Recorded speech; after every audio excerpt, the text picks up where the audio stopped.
Hey, what is going on, everybody? Boilon here for another Marvel Snap video. Now, if this is your first time on the channel, or if this is your first time watching a Marvel Snap video by me, then make sure you hit that like and subscribe button, and make sure you keep up to date with this channel.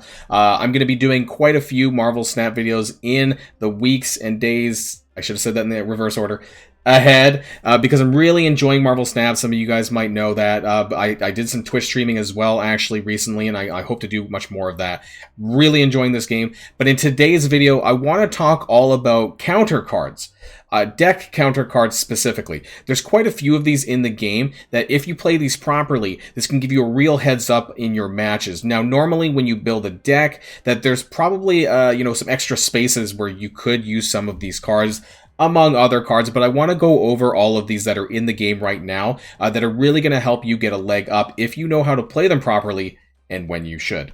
So, if you're ready to go, let's boil this down.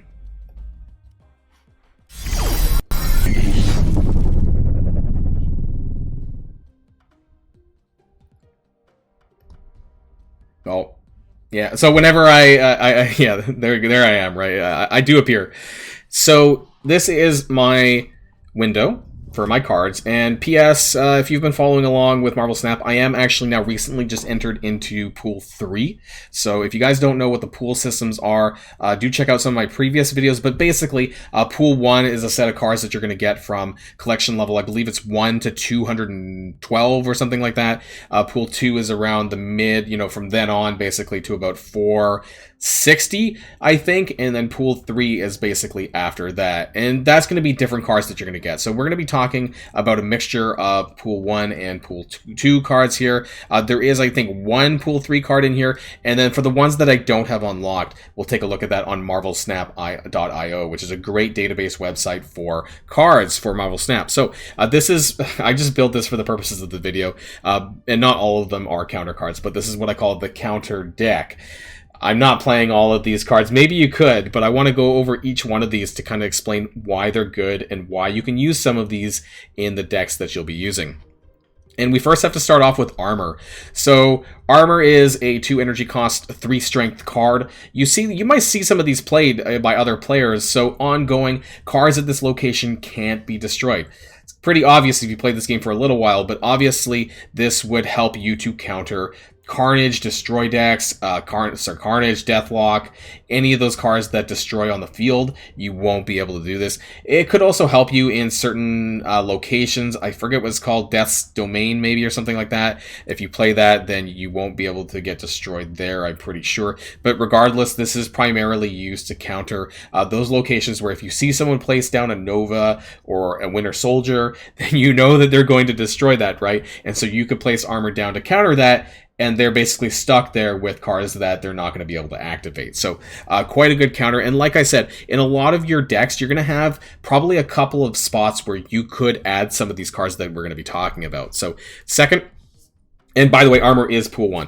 Cosmo is also a Pool 1 card, and on-reveal abilities won't happen at this location. So if you're up against someone who's using a lot of on-reveal cards, if you think that they're using, say, Ironheart or White Tiger or Odin, and you know where they're going to place these cards, then you can put Cosmo down, and it's going to block that. Now, one thing that you have to be careful about, A, it's an ongoing effect, and B, it affects the entire location. So if you have on-reveal cards, probably don't put Cosmo in your on-reveal deck, because then you won't be able to use your own on-reveal cards, so you should be a bit careful when you're doing that, so just keep that in mind.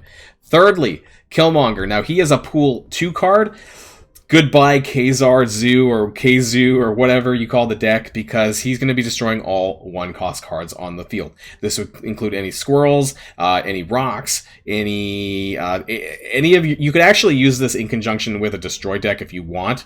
You could use this to blow up your own Nova, which would then buff up your side of the field.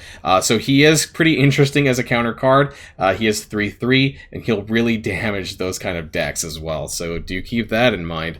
Rhino, he's not a counter card as such, but I did want to include him in this video. So he is a Pool 2 3/3 card. On reveal, ruin this location, and it removes the ability. It basically just turns it into a ruins where it's blank and it doesn't really do anything particular. Again, not a counter card, but something that you could squeeze into another deck if you have a really irritating location at play and you really want to get rid of that because it prevents you from doing some of the things that you'd like to do. Then you could include Rhino in your deck as well if you want to. This one, okay, so we're jumping ahead a little bit. This is a pool, Kingpin's a pool 3 card. I actually just unlocked him recently, just last night. And so he counters the movement decks. Particularly, he counters Heimdall. So you guys might know that if you've come across a movement deck, or if you played one yourself, then you do a lot of movement on turn 6 using Heimdall, shifting all of your cards that way, not to the left, right? That was the wrong way.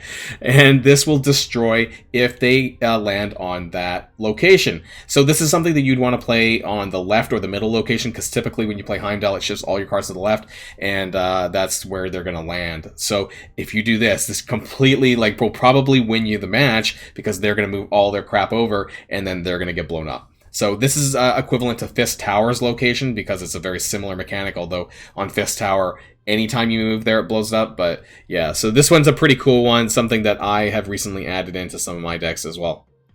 Sandman.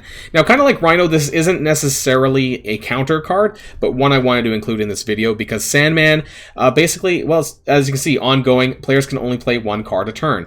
This can be very detrimental against Keizu, kind of low-cost card decks where they're going to be playing multiple cards in a row or even in a turn, and this prevents them from doing that. So if they have a bunch of low-cost cards, then they can only play 1. And that's going to really kind of limit the amount of strength that they're going to get per turn. Now, if you are using Sandman, though, he only has a strength of 1. So make sure that you're using very high single cards that are really going to help you win in that match, because that's going to be really important. Something like Black Panther, right? Which is going to be able to build up pretty fast, and you can use a Black Panther Odin combo. That way, you're only actually playing 1 card per turn. Next, Shang-Chi. 4/3. He is a pool 2 card. On reveal, destroy all enemy cards at this location that have 9 or more power. Where would you use Shang-Chi? Well, anyone using, say, an Apocalypse deck, which is a discard deck, anyone who's using the Hulk, Gamma Lab, the location where it turns cards into Hulk, you can use this and it's going to destroy all of them. And if you have any Hulks on your side from that location, that's going to probably instantly win you that location, which is really good. Anyone using Devil Dino, this would counter that, because Devil Dino definitely typically has more than 9 power, depending on how many cards are in his hand. So there's some very good utility use for Shang-Chi, and so that's definitely a good counter card that I see quite frequently in people's decks. It is also on reveal, so keep that in mind. Not that you need to activate this more than once, so it probably wouldn't do anything. Just keep that in mind anyways. If you're using Enchantress, not Enchantress, Cosmo, which was the on reveal block. Enchantress is the next one. So on reveal, again, keep in mind, like, you can't pair Enchantress and Cosmo on the same location, because then her on reveal will not work if you have Cosmo there. So just keep that in mind. She removes the abilities from all ongoing cards at this location. So that would block anything like Blue Marvel. That would block anything like Spectrum being played from that. Onslaught, I believe, is also ongoing. Punisher, any ongoing card, right? And so this is a really good block to those kind of decks that people are playing for that. I believe Kazar is also ongoing too. So this could block Kazar, although Killmonger is much more is much easier to do that with. Now, Leech isn't necessarily a counter for a specific deck, and he is kind of played pretty late. However, if you have, the peak location that switches these numbers around, it makes it a little bit easier to play Leech. He is a 5-cost card, so that's kind of high, but he does remove the abilities from all cards in your opponent's hand. This essentially is meant to be played on turn 5, and it stops a lot of effects that people have on their 6-cost cards. So you would want to play this basically if they're using a movement deck, if they're using an on reveal, an ongoing deck. If they are using a flat power deck, though, you like the Hulk or something like that, you're not going to be able to avoid that if they're using America Chavez. But this will basically eliminate most of the powers and the strength really that comes with them for a lot of those turn 6s. If you can play this somehow early on, though, with other locations, that's even better, because then it's going to really obliterate the cards that they have in their hand. So these are some of the other ones. Spider-Woman, this, again, not really a counter, but if you have like a full slated field, I'm going to bring this up really quickly. She can be really helpful because not only is she 7 power, which is pretty high for a 5-cost card, but she actually, on reveal, afflicts all enemy cards here with -1 power. So if they have a full field of 4 cards, then that's going to give -4 to the total power for them, which can be really helpful. Essentially turning Spider-Woman from a 5/7 into upwards to a 5/11. So a pretty good card if you're going up like a Kazar deck, things like that, that are going to have a lot of cards on the field. So these are just the ones that I have unlocked. I want to take a look at some of them that are going to be on MarvelSnap.io, the ones that I don't have unlocked yet. Okay, so there's a couple of cards that I want to talk about that I don't have that I think is relevant to this video.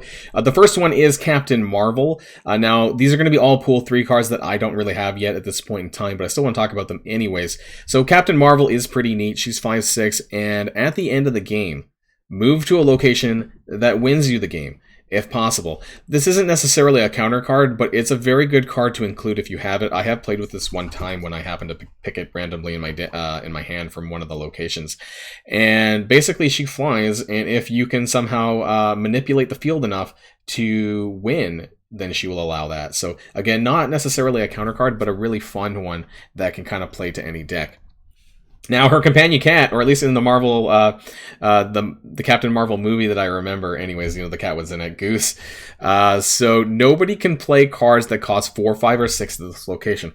I think this is a bit of a counter card. I think that you can block if you know that they're going to play certain cards or going to want to play certain cards at a location. For example, a Devil Dino or Apocalypse or something big, right? Then you can use this to kind of preemptively block them to do that. But keep in mind, though, of course, that nobody can do it, including yourself. So if you play Goose at a location, that nobody can play 4, 5, or 6, so make sure that you have enough power from your other cards to be able to transcend that. So keep that in mind. And finally, I want to talk about Quake. Now, Quake, this is not necessarily a counter to a specific deck, but it's a very fun card. She's a very fun card. On reveal, if this is at the middle location, swap the positions of each of the locations. This can really mess up players, including yourself possibly, you know, who are playing to certain locations because of the decks that they have, that you could play this in the middle and it's going to swap all that around, potentially messing up the game. I guess it could potentially mess it up for you as well. I've not used her that much, but I did see it, and I've seen it played a couple of times on bots. But yeah, very interesting card nonetheless. So those are the extra cards that I wanted to talk about, and that's it. You know, and so let me know. Oh, I'm in the wrong screen. I'm at this one. This is what I meant to do. This is my big screen.